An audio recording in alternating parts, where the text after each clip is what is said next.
Well, of course, it's the 50th running, as we keep telling you, of this great race, and the 50th commentary for Peter O'Sullivan. And Jim McGath's been looking through the Peter O'Sullivan Grand National Scrapbook. You act as, I feel, as a lens, a camera lens, really, and the action passes through this lens, and your job is to print each frame. It's Minnie Homer now from Just So.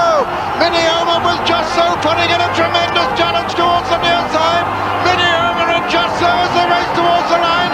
Minnie Homer is going to win the national from Just So. Minnie Homer is running Just So.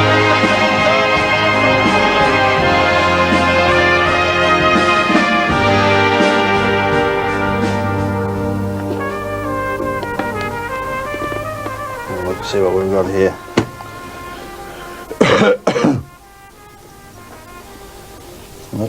That'll bring back happy memories. The old Merriman, yes. Jim Bailey. Yeah. Good bookmaker. Always get on. Yeah, good man he was. Yeah, it was a good man. It was the first TV broadcast, so of course it was worrying. You know, there were lots of cameras there, but behind the scenes, I mean, things kept going wrong, and you know, one was in a bit of a panic about it all. But anyway, Merriman won. I'd tipped him in the Express, for which I wrote for 35 years, and I'd won a grand, which was no small amount in those days. And what would that be like now, a grand in 1960? Well, I don't know. I've never worked that sort of thing out, quite honestly, Jim. But it was most acceptable, I can tell you. But I mean, the greatest joy really was calling him home and calling the victorious partnership down, flanked by the two police horses in the traditional manner, you know, to the winner's circle. So totally overjoyed. It was that was lovely. It was very special. Not, I suppose, as special emotionally as calling Red Rum in 1977 when he won his third national, when he raced into the history books. And he's coming up to the line to win it like a fresh horse in great style.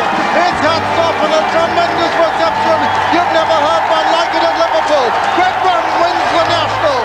I've always found it difficult to not to talk quite rapidly, certainly towards the end of the race, because, as you know, things happen fast, and to keep pace with it is not easy.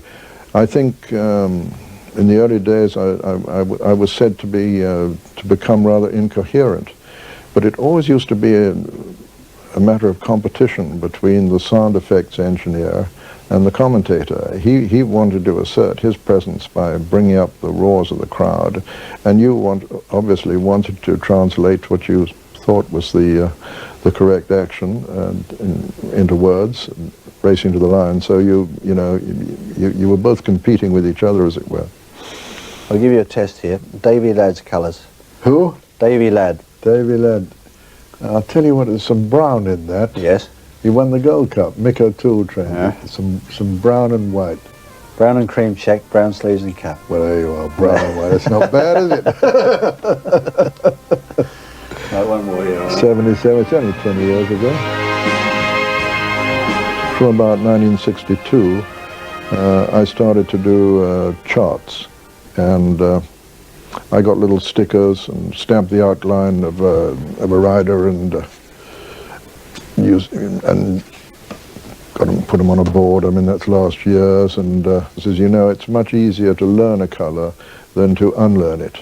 And you've got to unlearn it and associate a different pattern with a horse, and this can be very daunting. The night before a national, I've read that you became incredibly nervous and couldn't sleep and all the rest. I've noticed that you're a man that we never see on the eve of a national. You don't stay with the other commentators. You are a loner, and quite often seen dining alone with your colours and a glass of red and settling back to learn them in a restaurant. Yes, yes. I like to be absolutely single-mindedly focused. Very, very boring, very unsociable, but you know, that's the way I've done it for a long time, and I hesitate to depart from it. You still get as nervous as you did in the early days? Yes, I think so, yeah. What's the reason for that? What is it? General apprehension, Jim, you know, this is it's such a big occasion, the National. There are so many reasons to find it daunting. It's, of course, the viewing figures are absolutely staggering worldwide. Then there's the other fact that those who go out to share this common danger, to accept this challenge, are mostly your friends. You know the horses well, and you have great respect and affection for them. And you hate the thought of them, you know, one or two of them not coming back. And this, you know, sadly is an element in the National. There have been horses killed, up to 4 in one race, 1954. That's why I so welcome the modification to entry. But I think that it's a combination of factors that increase one's apprehension as you finally call them off. Once the tape goes up, as long as it does go up, and as long as we don't have a 1993 repeat, then I'm relatively relaxed. I'm happy when they're running. What's this? This is where the the very back of that. You've got the 1947 bill, which is rather fun. The account from my boarding house, my bed and breakfast place. to Mr. Sullivan. Mr. Sullivan, yes. I mean, it's been misspelt for at least 79 years of my life, but I mean. But not quite as extravagantly as that.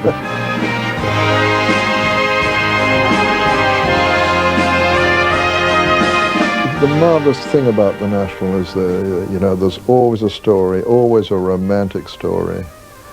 I mean, how could you have a more romantic story, really, than 1981? If that was fiction, people would say it was much too far-fetched. And there, John Thorne is the first to congratulate this courageous man who beat cancer. His horse, Aldeniti, survived 2 severe breakdowns and who've combined today to win chasing's greatest epic. I heard a nice little story about Peter Bromley and yourself. Can you remember that one?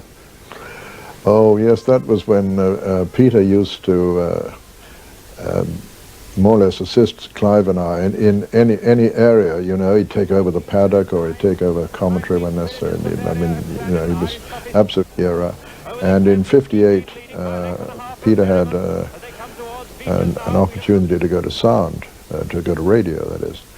And Dimmock said to him, "Oh, don't do that. I mean, for goodness' sake, stay with us," because he said you're number 2 to Peter O'Sullivan, and you'll take over from him, and he's not going to go on forever. So we always joke about this, and I guess he would have been about the longest living understudy of all time. Any other memories we haven't touched on, do you think? It's all memories, the National. I'm very privileged, very lucky, Jim, to have called so many outstanding races, to have been a part of the romance for so long. Looking back on 50 years, has it gone quickly? Very, very. Too quickly. Well, he's a great man, Peter, there talking with Jim McGrath.